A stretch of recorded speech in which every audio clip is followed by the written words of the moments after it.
So when you see an African person and then you try to make eye contact with them, they always just look away and pretend like they didn't see you. That's one of the first things I noticed when I moved to the UK. So there was this day that I wanted to go to class, and I really didn't know how to use my map then. I know. I know we don't really use map in Nigeria, but then that's another story. So I was running late. It was around 9. It was around 9 in the morning, and I was running late, and I just had to get to class. So I got to the city center, and I saw this I saw these guys, and I went to them to I wanted to go to them to ask for direction because I didn't know where to take the next bus. And these guys just looked away and they just went their way. It was the same thing over and over until I went to a white person to ask for direction. That was when they gave me direction to where I was going to. So why? Really don't know why this happens. So when you relocate to somewhere else, you move outside Nigeria to go to another country, and then you get there and your kinsmen, your people, they don't even want to associate with you. That's one of the that's the first culture shock for me, because I felt like, I mean, we are people now. We are, you are we. You should not be running away from me. I should not be running away from you. So why should I see you and you will just carry your eyes immediately?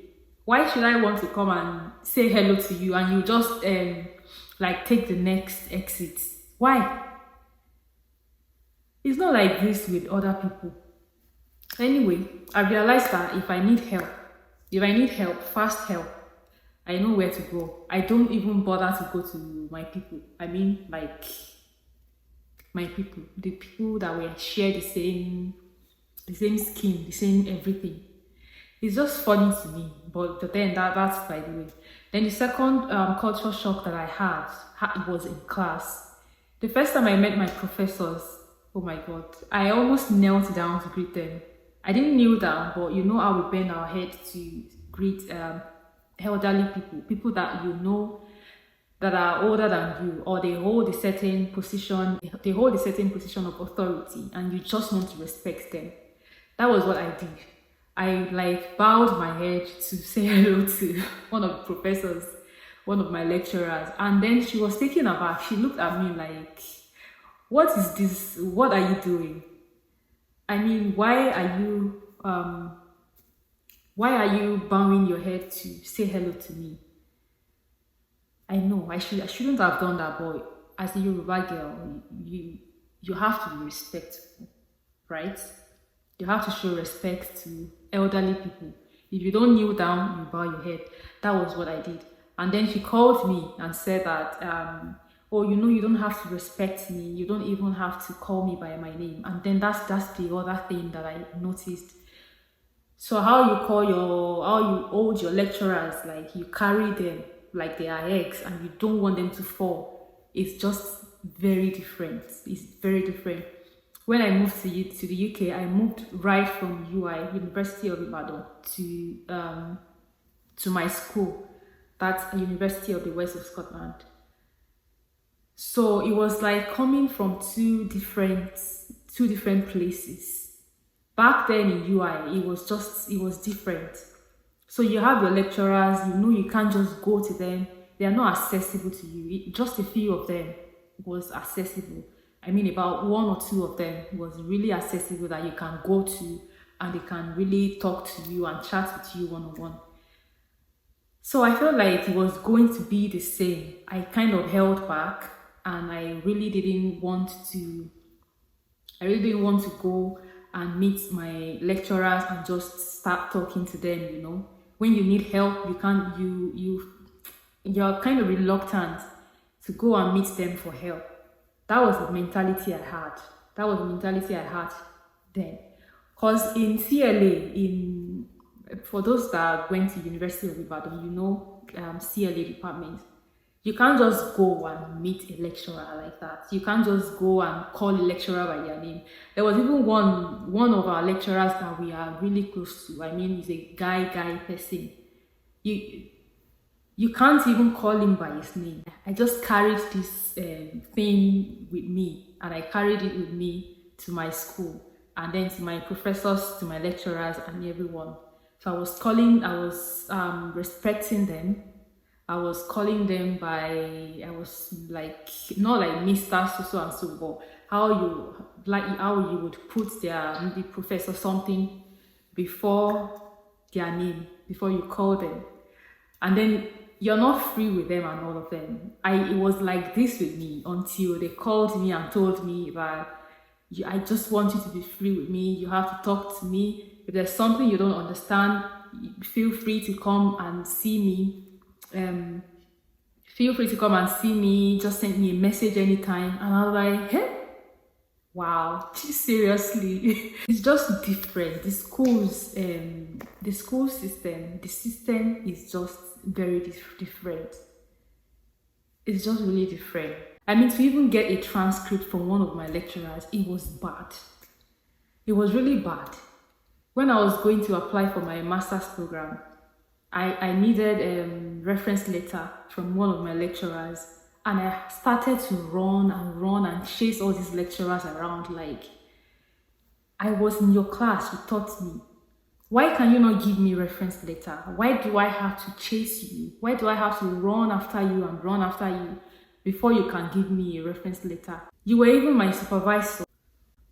They made me feel like I was just an inferior person. Like I was an inferior, like a non-entity like that. So when I wanted to apply for my PhD program and I needed a reference letter, I applied to like 3-4 places, and I got into like 3 schools, and I needed a reference letter from my supervisors. It was just so easy. The only thing I did was to send them an email, and they sent the reference letters for me. So all of these things that are just different. They're just different for me, and I just felt like, why do we always tight the whole world to our chest in Nigeria? In Nigeria like this, when you see people who are in high places, like maybe your lecturers, your student union president or something, they are always so tight like this. They are not even accessible to you. You cannot go to them and just do anyhow.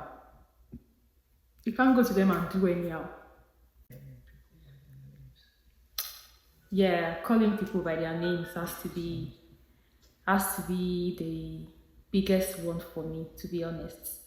Because I'm a Yoruba girl, I don't know how to disrespect people. That was a very big adjustment for me. I really had to learn how to call people by their name. There are ways to respect people than to call them by their names. Someone will respect you today, call you sister, call you auntie, call you professor, so and so. But behind you, at your back, what they are saying at your back is, if you get to hear it, you just be like, why is this one now respecting me? So yeah, that's one thing I've learned. Respect is not really by title. Most of the time, respect is not by title. It's the way you talk to people, the way you address them. Of course, if I call my lecturers by name, if I call them by name, or I know that I have access to them, I go to them and talk about things. It doesn't mean that I will just open my mouth and say nonsense to them. So that's the kind of regard that they expect from you. And then something happened in one of my classes. This girl, one of my friends, so one of our lecturers was trying to get to know us and trying to get to know us as our student and lecturer relationship. So it was like, what do you guys want to know about me and stuff? Then one person just stood up among us and said, excuse me, professor, what's your age? Jesus. I was shocked. I put my hand on my mouth like this. I was like, really, did you have to ask him for his age? I mean, that's really rude. Don't you think that's rude? The professor answered though, but before he answered, He actually was like, wow, why do you want to know my age? If that had happened in Nigeria, that's the end. That's students. That's the end of the class. That's just the end of the class. Even you go before you come into the class the next time, you would have gone to the professor's office to go and apologize to him privately before he can allow you to come to class, because that's, even at my standard, I know that that's good. But these lecturers just allow so many things. I think it's the difference in how we view ourselves. No, not the difference in how we view ourselves. I think it's the cultural difference. You can't just go to an elderly person and ask him for his age. Who born you? You can't just go to you can't just go into your lecturer's office and sit down and just say, I had so and so issues. This happened in class, and I just want you to try and explain to me. They will ask you that, are you the one paying them? So these are the things that I experienced. There are so many other things that I can still talk about, but because I don't want this video to be long like that. Thank you for listening to my gist. Thank you for staying. If you stay to the end, you are the real MVP. Kudos to you. Thank you for listening. Thank you for watching my video. Subscribe, share, and like. Thank you.